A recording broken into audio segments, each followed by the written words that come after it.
She then tried to bend over backwards. Oh, I like horses. Horses, my ex had a horse. I think in a minute she's going to say, oh, and I breathe oxygen. And he'd go, oh, my exes all breathed oxygen. There was no pleasing him. Right, welcome back to another episode of Love or Lie Island, where I am joined by the wonderful Judy James, where we take a look at this year's Islanders and decide if they're telling us one thing, but their body language is saying something else. It's been another kind of wild week in Love Island this week. We're kind of getting, I say, solid relationships. We're getting relationships of some sort now, and I think we're getting to the point where they seem to have more to lose, maybe. What have you found about the dynamics this week?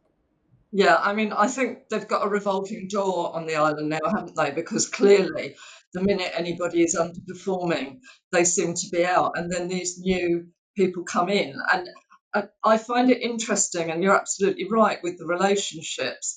There is a bit of a prodding them with a stick, and I think they're absolutely realising I need to get a bit of a move on, because when you see their little faces when they're standing up, waiting to hear what the general vote has been, I think they're beginning to realise that if I want to stay in here, I better start gelling with somebody. You can actually see the rather smug faces of the ones that have already got an established relationship, and then they throw in what they call their bombshells, and then they come. I mean, why did they keep Tyler on a dusty shelf for so long?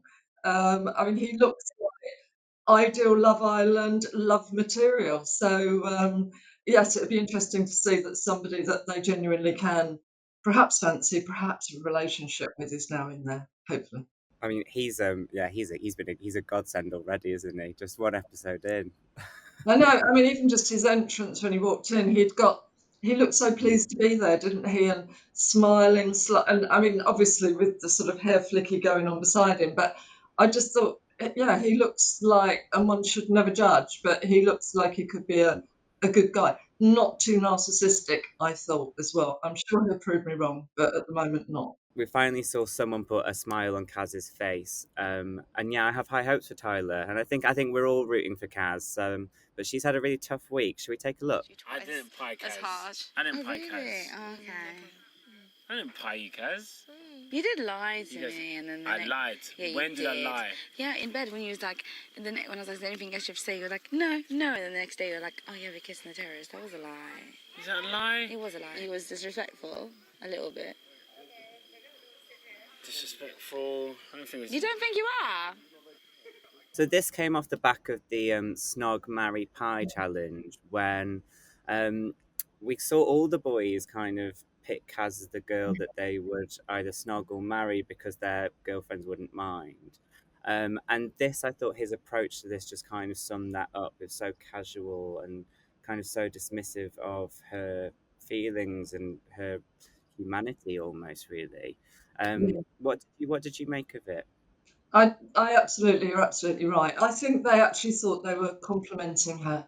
You know, the fact that, oh, you know, everybody loves her. So, and she's like every time people say, oh, you're like my little sister, or you're the one that my girlfriend won't feel jealous if I kiss you.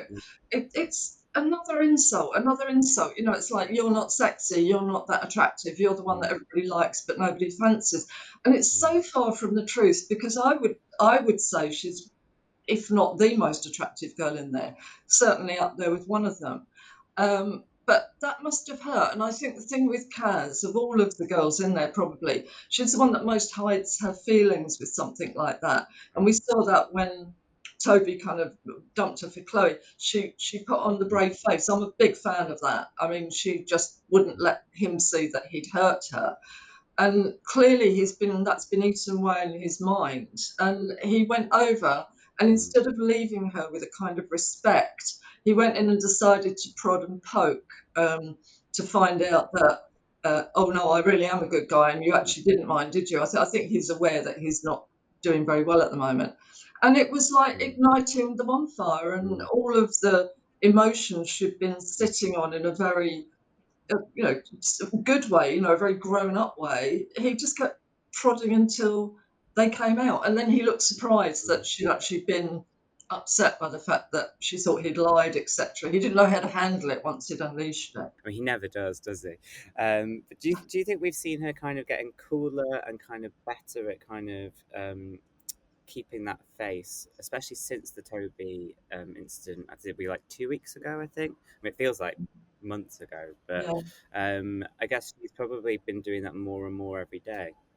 Yeah, and I think that probably makes me even sadder for her. It's this kind of industrial strength masking that she's doing. I mean, otherwise, she's so upbeat, but again, that kind of screeching, screaming, what I call the ear-bleed version of her, that seems to be another, not an act, that sounds rude, but that's her way of coping probably with how she's feeling inside. And I know she's made a lot of friends with the girls in there, but I think in a way that mask almost is there with them as well. She's not been one that Mm. has emoted a lot in there. I mean, they cry if they get a wrong look from one of the guys, and I think they're probably either not aware or they're turning a bit of away from the fact that her life in there is quite insulting, really. And we see her when she's sort of in the hut, and she's such a big personality, such a big character. She's great television, but I think perhaps that mask is making people either oblivious to or they want to be oblivious to the fact that she's getting insulted quietly on a virtually a daily basis. So, well done, Toby, for going in and allowing her to perhaps be honest and then being surprised that she was like that. That's a bit silly. Yeah.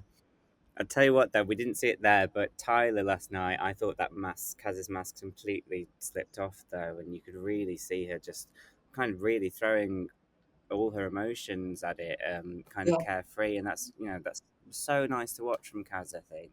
It is. It absolutely is, Adam. And she actually looked very childlike instead of this, because she has, when she's been chatting the guys up, she's been a bit full on and maybe a little bit sort of push, push, push. But this, she looked like she was sucking her bottle. It was, and you could see it was very childlike. The only thing is, it worries me because if that vulnerability, maybe that softer side of it comes out straight away. It's like a precious gift. I hope that he knows what to do with it. I mean, because the point is then he's only got to go off into Casa Moore and come back with somebody else, and we're going to really be in tears for her, I think. I think I've got fingers crossed for Tyler and Kaz, though, I think. Oh, absolutely. So we're going to be coming back to Tyler later, but last night we welcomed 3 new bombshells. So it's Tyler, Abby, and Georgia. They've already had a huge impact on the villa just overnight, actually. Let's take a look at the moment that they met their new islanders. What about you, Abby? What do you do? I'm a tattoo artist. Oh my god! What do you do? I work in food retail marketing. Very exciting. Abby was very telling, and she said at the beginning that she was going to stir things up, and she really immediately made her mark in that. For me, I thought it was all eyes on me. What did you make of that? I just found that you can almost hear the producers with the big clockwork key saying to them, "You've got to go in and stir it up," and they come charging in like pride. And I found it really odd because we lost AJ, the hair flip queen, and in suddenly comes somebody that's channeling her body language who looks a bit like her as well. I didn't quite get that bit. I know that people are very different, but I found it quite an odd choice from the producers to send in somebody so quickly that actually looked so similar. But of course, what we get when you walk in as a newbie with those preen gestures, I mean, it would be called peacocking. That doesn't just allow people to show that they're going to start flirting with all the guys. It also allows them to show what's called a partial pit bear gesture. And that baring of the armpit is very much a confrontational gesture. It's like, I'm more confident than you.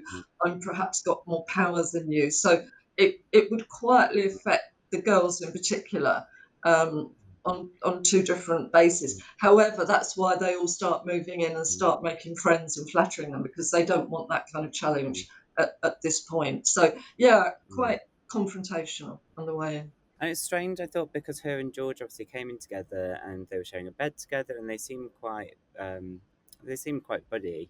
But she, I mean, I guess it wasn't directly to Georgia, but you could really see her kind of like, oh, like rolling the eyes. It seemed very dismissive. Yeah, and I think, as far as it's all tactics in there now, really. I think, they saw AJ coming in and she kind of almost went through the thing and she went in sort of pinching partners and things like that. I think they want to make sure that that won't happen again. Of course it will. And these people, I think that's not self-briefed. I think they've been briefed. They start using trigger words, don't they? That I'm the one Mm. that's going to cause the chaos. I'm the one that's this, that, and the other. I don't think that's something you particularly put a label like that on yourself. So they're playing a role as well. And what comes out from under that role, if it was me, which it obviously wouldn't be, I would go in, I'd train like crazy and tell them I was going to be this massive whatever. And then I'd go in and be really nice and try and win the whole thing. So it's quite good to fall for Yeah. I mean, she has promised that she's going to cause trouble and that she's going to stir things up. And quite immediately, she set sights on Jake, I thought. And fans have been quite concerned for Jake and Abby, but they haven't, like we said last week, they've never really been tested. But maybe that test is coming. Let's take a look. My toes say sink or swim. Don't you? Look at those. I don't get foot when I see one, me. Got nice feet. I don't know why you're getting all nervous. We got foot. You think you're fine? I like feet. Should we be worried for Gibbity? Yeah, Gibbity. Wow. Horrible, isn't it? I'm watching these two because clearly they look like a shoe-in to win, and we keep getting all these moments. They seem to be welded together. He kind of was chatting to Abby in the role of I think he likes to see himself as alpha of the male group and almost house alpha as well. He's the one that has to check these people out when they come in and see whether they're going to be all right or not. So that gave him the excuse to kind of over talk to her a bit. I did notice, number one, he took off that stupid double sunglass thing that he'd been wearing. So he did clearly want to make a good impression. And he did start to mirror and mimic her body language in a way that I think if I'd have been, I might have been slightly worried by that if I was his girlfriend. And he started, when Abby did this sort of overcongruent laugh, he absolutely mimicked it, and it was almost a bonding gesture between the two of them. And then he started to look quite bashful. So Liberty might just need to keep an eye. But again, I think we're getting some misleading moments. I mean, that one about Liberty and Jake and Liberty saying, I love you, that he's made a lot of. It genuinely was how you speak to somebody when you want to tell them off but not make them feel too angry. It's like saying, look, I love you, I do love you, but your hair looks rubbish. It's a buffer for telling off. And I think he took it a little bit too literally. She's playing along with it, but I think, if they keep that going, it will obviously enchant everybody. But I think at the moment we might all be reading a bit too much into that relationship. No, I totally agree. Like we said before, if the first test that comes up with Jake and Liberty, I think that's going to be really interesting to watch unfold. I don't know if it will be Abby, just because I don't know if Abby's actually that interested or not. No, I think with Jake, I think if he'd have been tested quite severely earlier on, I don't think he would have looked back once. I think he'd have been off. I'm wondering as it gets closer to the finishing line that he might be thinking, oh, we could win this, in which case he might be the good guy, and he might think to himself, no, I want to be the one that comes out the Casa Aurora and, oh, look, here you are. Not that none of the girls fancied him, but looking as though he's been tested to the max and here he is as a conquering hero. But I don't think, maybe even a few days ago, I don't think he would have been quite in that spot where he got his eyes on the prize. I sound like AJ now, don't I? So yeah, now we're going to actually talk about Hugo. Hugo's had quite the week. So we watched him dump AJ this week, which was quite painful to watch, to be honest. But he might have found a match in Georgia. Or has he? Let's take a look. Anything? Cat. Cat. Oh, no. I'm not a cat or a dog person. I like them both. I'm more of a horse person. Oh, than, no, really? Why? Oh, my ex was horsey. Okay, no, I'm Very not. horsey. I hate horses. No, that's fine. I'm terrible with them. Hugo. So, Hugo. So now everyone's getting quite frustrated on the outside that he just isn't really giving anyone a chance to be more than friends. And then Georgia's come straight in, all guns blazing, was like, I really like you. Do you think she can bring something out of Hugo or not? I don't know, but I know that in that little, well, it is a Mm. confrontation that they had there. I think most women would have stood up and walked off quite early Yeah. on. And it's more than a kind of hard shell around Hugo. It's Mm. funny because he is such I suppose, a nice guy. You know, he's still seen as a good guy. I always say in this show, every series, though, the one that always gets picked out as the nice guy, it's usually because they haven't paired off with anybody. So we haven't seen them in action. They might have dumped women like chain loads of them, we don't know. But his behaviour here, it's funny. She was from cosmic ordering, Georgia. I mean, we all knew that AJ wasn't right for him. She was too full on. You could see him backing Yeah. away in horror. It was like some old Carry On film or something like that. Georgia absolutely nailed the body language. She sits here next to him. She's self diminished. She's kind of quite hunched. Her head's quite low. It's like an animal, you know, trying to sort of ingratiate itself with a more powerful animal. He did not give her an inch, though. He sat there uh, facing forward. He didn't even turn to give her full attention. He's quite splayed. And I don't know, he goes into bank manager mode. The voice that he uses and the questions he asks, it's like she's gone there to ask for a loan that he's about to turn her down for. When he says, Yeah. oh, tell me about you, I want to hear about you, that usually is a moment of empathy and interest, but it's not. What he's doing is Mm. he's quizzing her so that he can prove she's not right. And tell me about yourself. Oh, I've got a cat. Oh, a cat. Oh, don't like cats. I mean, that's when I would have Yeah. got up and walked out. Even she then Yeah. tried to bend over backwards. Oh, I like horses. Horses, my ex had a horse. I think in a minute she's going to say, oh, and I breathe oxygen. And he'd go, oh, my exes all breathed oxygen. There was no pleasing him. And he did it in a very No. judgmental way. Very unfair. No, it did feel like there was just no way that she could give an answer right, was it? And you No, actually, I thought you could really see her close off. She got quite anxious and quite nervous, and like you say, like a lot of people, I think, would walk away. yeah, you could see all her appeasement gestures. I mean, to say I Mm. like cats, oh, I hate cats, which is very judgmental and very Mm. rude. If you're just talking to somebody, if somebody said to me, I got a boa constrictor, I would say, oh, how often do you feed it or something like that. I wouldn't like it, but you know, it's not my choice. But he was being so judged, and what she started to do, her hands came up. She was touching towards him. It was like, oh no, no, you know, I also like dogs. She was trying so hard to use Mm. appeasement. And then he started quizzing her on her relationships. And again, um, she was fine. I mean, so what? She's been out with a few people. But then immediately he was judgmental when she said, oh, and since that relationship, I've dated a few. Oh, are you a serial dater? He was putting these horrible labels on her. And I Mm. don't know where that was coming from. And I'm sure he's a good guy. But it Mm. just sounded so wrong and so judgmental. I think she'll hang on in there because I think she's another one that's kind of been sent in like a little missile that you're the one that we have absolutely Mm. chosen.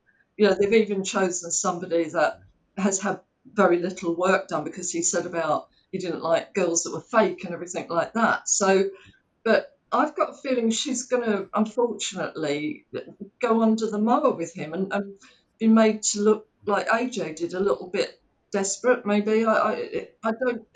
His attitude at the moment is very peculiar. He goes from being quite, oh, you know, nobody wants me, to a bit arrogant with his body Mm. language, and it's a pity. And it might just be that he's got a low self-esteem in there, and that's what's emerging. I don't know, but what a shame. What a shame.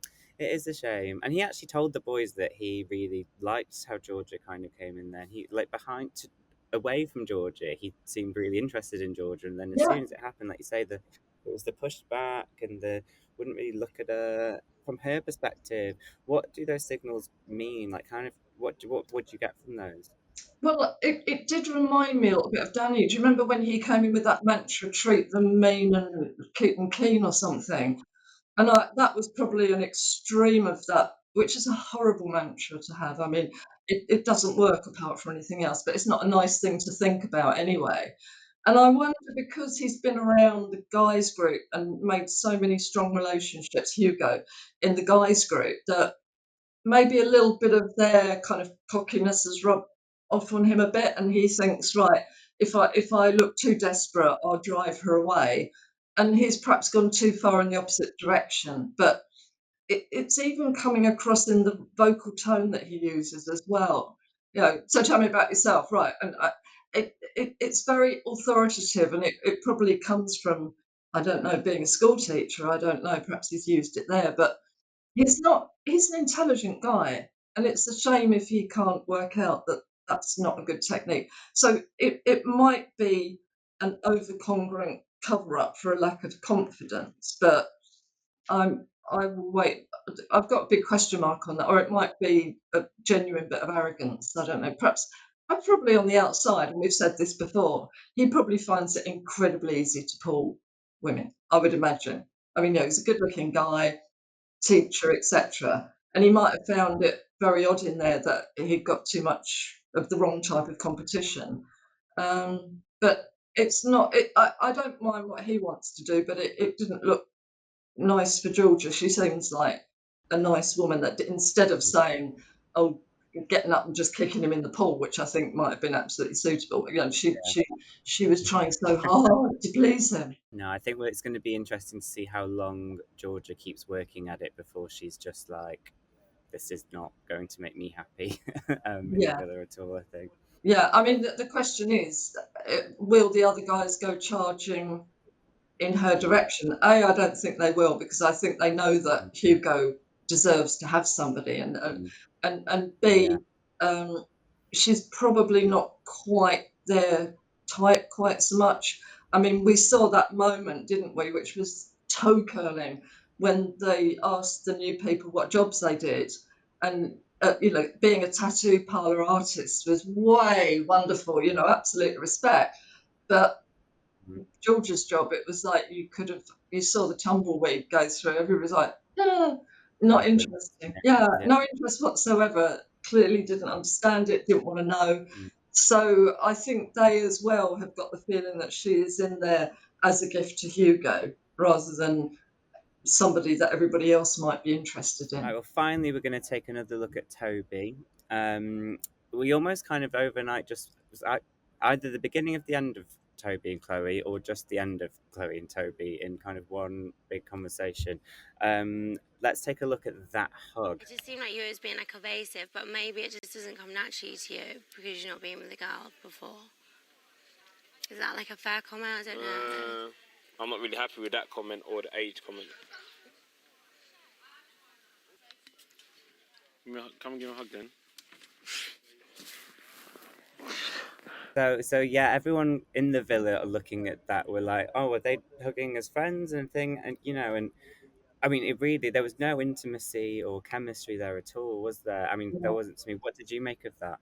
Well, I mean, clearly that all started rumbling up when Toby realised that he wasn't the most popular man by a long way in the villa.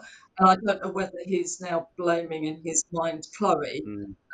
I don't know what his ego is like, but if he doesn't want to diminish himself, he will have to think to himself, she's the unpopular one out of the two of us. The whole conversation was so awkward. And Chloe, who was trying to sort of get some control back, all of those flirt signals had completely gone, hadn't they? She didn't touch her hair once. The water bottle that had been used as a kind of flirt exercise before was being used as weaponry.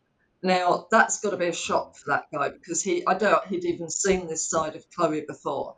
And instead of basking in the flattering signals, he was turned to the front and began to fight back and went into this. He tends to go into what looks like a bit of a sulk. And when he folded his arms and said, to be honest, I don't like those two references, he then suddenly, didn't he, from nowhere, and I was quite surprised, from that point of him being very dismissive of her and what she'd said, he then said, oh, let's hug. And I thought, maybe he is genuinely going to make up. And he did give her quite a full hug. But I would say that the general formation of that hug, for me, it didn't even feel like a friend's hug. That looked like a goodbye hug. That looked like that's it. We've come to the end of the road. We don't want to discuss it. I think he's run out of, I'm not good at relationships. So clearly he didn't want to put into words the fact that they're finished. But I think both of them would have felt, and particularly the distance that her pelvis was from his as well, they must have felt that that was goodbye. And I'm surprised. The other Villa guys probably said, it looks like friendship, because they were being polite and didn't want to pull out any friction. But I think they as well probably would have realised that that's pretty much a goodbye. And yeah, it did feel, it felt very defeated, I think, didn't it? And where do those two go now, really? I mean, that all depended on a very strongly flirty relationship. And I think once they start to get into difficult conversations, she's smarter at him at spinning those. He clearly just sits there and keeps saying the same thing, which is, I haven't had a relationship, I don't know how to cope with this. I think they've got to realise that it's just not working, really, I think. And once they stop the flirting as well, that would be it. So it'll be very much as to how quickly Toby can try and get his hooks into somebody else. Maybe that's what he was trying to do with Kaz in a very odd way. Who knows? He might have been trying to revisit that relationship. Right, well, we'll find out next week if Toby and Chloe are still on the cards. I imagine we'll be talking about Toby and Abby quite a lot, to be honest. Yeah. But join us again for another episode of Love or Lie Island next Thursday. Thank you very much.